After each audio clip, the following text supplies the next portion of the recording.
जी। प्रणाम गुरुदेव। प्रणाम महाराज जी।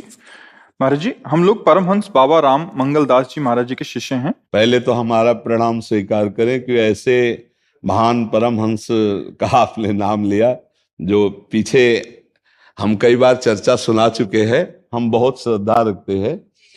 पूज्य महाराज जी को तो पधारे हुए बहुत समय हो गया, पर हाँ, उनके पावन उपदेश, उनके पावन स्वयं के आदर्श चरित्र हम आज उनका गान करते हैं और बहुत अपार श्रद्धा रखते हैं, क्योंकि जो भगवत प्राप्त महापुरुष हैं वो हमारे सब गुरु तुल्य हैं, वो सब पूज्य हैं जी। महाराज जी, हम दोनों चीफ मेडिकल ऑफिसर हैं, अस्पताल में चिकित्सक हैं। महाराज जी, मेरा एक प्रश्न है कि स्त्री रोग विशेषज्ञ चिकित्सक होने के कारण मैं उतनी शुद्धता, रहन सहन और खान पान नहीं रख पाती, तो मुझे किस प्रकार से अध्यात्म मार्ग में आगे बढ़ना चाहिए? हमें मन शुद्ध रखने की बात ज्यादा ध्यान देनी, तन तो कभी शुद्ध हो ही नहीं सकता, इसलिए बहुत थोड़ा विवेक से सोचो।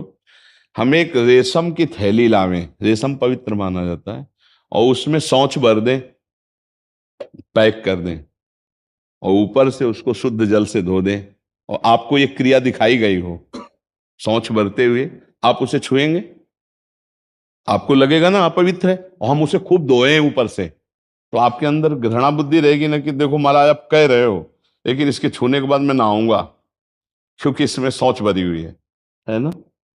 चमड़ा के नीचे यही है, अगर आप डॉक्टर हो तो जानते हो कि यही मल मूत्र की थैलियां हैं, मलाशय और मूत्राशय यही है, और ऊपर मात्र कितना चमड़े का केवल है। अभी ऊपर से चमड़ा हम धो दिया, सोचा अभी स्नान कर लिए, पवित्र हो गए, तो भरा क्या है? शरीर कभी पवित्र नहीं हो सकता। हमारी बात समझ रहे हो? यही मूत्र और यही मल है, बड़ा दुर्गंध युक्त ये सब है। वो केवल बुद्धि को थोड़ा पवित्र करने के लिए माना जाता है कि हम नहा लिए, धो लिए।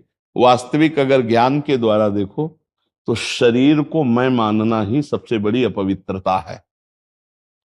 अगर हमारा मन पवित्र है तो सब पवित्र, मन अपवित्र है तो गंगा में खड़े हुए भी हम अपवित्र हैं। अगर हमारा मन पवित्र है तो सब पवित्र है। श्री रविदास जी की, रैदास जी की एक कहावत है उनकी, मन चंगा तो कठौती में गंगा, उनकी कहावत है ना। अगर मन चंगा ले तो गंगा में भी उनको कुछ, ब्राह्मण को कुछ नहीं समझ में आया, और कठौता में ही गंगा जी निकाल दी उन्होंने, क्योंकि मन पवित्र है। तो देखो, आप डॉक्टर हो, आप जानती हो कि शरीर कभी पवित्र नहीं हो सकता, नहीं हो सकता, नहीं हो सकता। ये केवल समझाने के लिए कि थोड़ा बुद्धि को पवित्र कर ले कि भाई सुबह से नहा धो करके आसन में बैठ करके, ऐसे बहुत गंदी चीज है ये शरीर।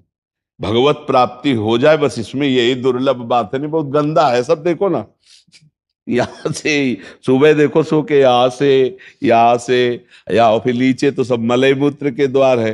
तो हमारा उद्देश्य है अपवित्र पवित्रो वा सर्वावस्थांगतोपि वह यह स्मरेत पुंडरीकाक्षम सवायाभ्यांतर शुचि। ये वैदिक श्लोक है, ये वैदिक मंत्र है।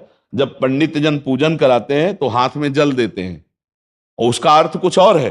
वो कहते हैं छिड़को ऊपर, अपवित्र पवित्रो वा सर्वावस्थांग, तो लोग समझते हैं पंडित जी मंत्र पढ़ रहे हैं और हम जल छिड़क रहे हैं तो हम पवित्र हो रहे हैं, लेकिन अर्थ उसमें क्या निकल रहा है? मंत्र का अर्थ क्या है? अपवित्र पवित्रो वा, तुम अपवित्र हो या पवित्र, अपवित्र पवित्रो वा सर्वावस्थांगतोपि वह, किसी भी स्थिति में हो। यह स्मरेत पुंडरीकाक्षम, अक्ष पुंडरीकाक्ष कमल नयन भगवान श्री हरि का जो स्मरण करता है, सवायाभ्यांतर शुचि, वो बाहर और भीतर से पवित्र हो जाता है। समझ रहे? ये अर्थ है। और बोले छिड़को, तो समझ रहा कि मंत्र पढ़ लिया हो, पवित्र हो रहे। भाव उसका समझो, अपवित्र हो या पवित्र, किसी भी स्थिति में हो, जो कमल नयन भगवान श्री हरि का स्मरण करता है वो भीतर और बाहर से पवित्र हो जाता है। तो राधा राधा राधा राधा, इसमें कोई जरूरत नहीं है आपकी कि आप पवित्र है कि अपवित्र है कैसे। हाँ, कुछ मंत्रानुष्ठान है जिनकी पद्धतियां हैं, तो समय मिले मंत्रानुष्ठान, गुरुमुख से जो मंत्र मिले तो आसन में पवित्र होकर 24 घंटे में जब समय मिले तब जप ले। नहीं, हर समय राधा राधा राधा राधा राधा। आप परम पवित्र हैं, उस समय आप ये इस वेद कह रहा है, अपवित्र पवित्रो वा सर्वावस्थांगतो पिवा यह स्मरेत पुंडरीकाक्षम। वो सवा अंतर और बाहर, सवाय अभ्यंतर शुचि, वाय और अभ्यंतर, भीतर और बाहर दोनों जगह पवित्र और दोनों जगह प्रकाश आनंद। देखो गोस्वामी तुलसीदास जी कह रहे, राम नाम मणिदीप धरी जीह देहरी द्वार, तुलसी भीतर बाहरो जो चाह सुजियार। यदि बाहर भी आनंद चाहते हो, अंदर भी आनंद प्रकाश चाहते हो, तो जीव में नाम जपना शुरू कर दो। गोस्वामी जी कहते राम राम राम राम, तो बाहर और भीतर सब जगह आनंद हो जाएगा। ऐसे हम कहते हैं राधा राधा रटो। तो आप जैसा भी शरीर की परिस्थिति हो, नाम जप के लिए कोई भी विधि निषेध नहीं है। भाव कुभाव अनख आलस हु, नाम जपत मंगल दिस दस हु, सुमिरी पवन सुत पावन नामू, अपने बस करी राखे रामू। नाम का कितना बड़ा प्रभाव, अपने अधीन कर लिया भगवान को नाम जप करके हनुमान जी ने। सुमिर पवन सुत पावन नामू, अपने बस करी राखे। हमें भाव हो कुभाव हो, अपवित्र हो पवित्र, इसे कोई मतलब नहीं। राधा राधा राधा राधा, हरि हरि हरि, हमको चिंता नहीं करनी। आपको समझ में आ गई ना? हाँ, बहुत आनंद पूर्वक खूब भजन करो। परिवार आपको हाँ। महाराज जी, हमारे गुरुदेव का शरीर शांत हो गया है, क्या अब हम किसी और को गुरु मानकर उनके वचनों का अनुसरण कर सकते? गुरु अखंड मंडलाकारम व्याप्तमेन चराचरम तत्पदम दर्शितम मेन तस्मै श्री गुरुवे नमः। हर जगह गुरु विराजमान है। एक शरीर चला गया तो गुरु थोड़ी चले गए, वो कहीं ना कहीं से बोल रहे हैं, कहीं ना कहीं से समझा रहे हैं, जहां से हमें समझ में आए पकड़ ले, गुरु की बात है। दत्तात्रेय जी महाराज ने वैश्या को भी गुरु बनाया। वैश्या कोई महात्मा थोड़ी थे। पिंगला वैश्या जनकपुर में विचरण कर रहे थे, तो वो श्रृंगार करके पुरुष का चिंतन कर रहे थे, कोई पुरुष आवे पैसा दे। अब शाम से बैठे हो, रात्रि 12 बजे हो गई, कोई नहीं आया। उसको बहुत घृणा हुई कि अरे मैं कितनी नीच हूं, भगवान मेरे हृदय में बैठे हैं, आज तक मैंने भगवान को नहीं पुकारा। इन संसारिक पुरुषों को कैसा घृणित कार्य। आज से मैं संकल्प करती हूं कभी व्यभिचार नहीं करूंगी, कभी किसी पुरुष को स्पर्श भी नहीं करूंगी। आज से मैं परम पुरुष परमात्मा की शरण लेती हूं। वहीं घूम रहे थे श्री दत्तात्रेय जी महाराज, और सबके हृदय की जानते, उस वैश्या के हृदय की जो ही ये बात निकली तो उसे गुरु मान लिया। क्या वह गुरु माना कि भोगों से वैराग्य प्राप्त करके भगवान के चरणों का जो आश्रय ले ले, वही जीवन में परम सुखी होता है। ये बात पिंगला ने कि आशा ही परमम दुखम नैराश्यम परमम सुखम। भोगी पुरुषों की जब आशा की तो दुख मिला, और जब निराश होकर भगवान के शरण में तो परम सुख। उसे गुरु मान लिया, पिंगला को गुरु मान लिया। एक बाण बनाने वाला बाण बना रहा था, नोक उसकी, बगल से राजा की सवारी निकल गई। तो दत्तात्रेय जी उधर भ्रमण करते हुए थे, तो उससे एक सैनिक आया और पूछा महाराज की सवारी कितनी दूर निकली? वो कब? मुझे पता नहीं।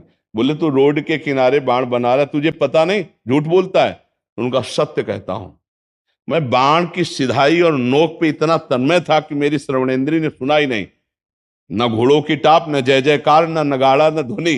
राजा गुरु बनाया, बाण बनाने वाले को गुरु बनाया कि साधु को इतना एकाग्र होना चाहिए अपने लक्ष्य पे कि पूरा संसार ढोल बजाए तो भी उसे कोई फर्क नहीं पड़ना चाहिए। अपने जैसे वो बाण बनाने वाला नोक के लक्ष्य में इतना चिंतन में डूबा था कि राजा की सवारी निकल गई, पता नहीं चला। ऐसे भरी बाजार में समाधिस्थ हो जाए, उसको पता नहीं चले संसार का। उसको गुरु, एक एक करके 24 गुरु बुलाए। तो उनको, वो तो स्वयं गुरु है, भगवान है। उन्होंने आचरणों को गुरु बनाया, उपदेशों को गुरु। तो जिन संत से जो मिले पकड़ो और अपना कल्याण करो, वही गुरु है।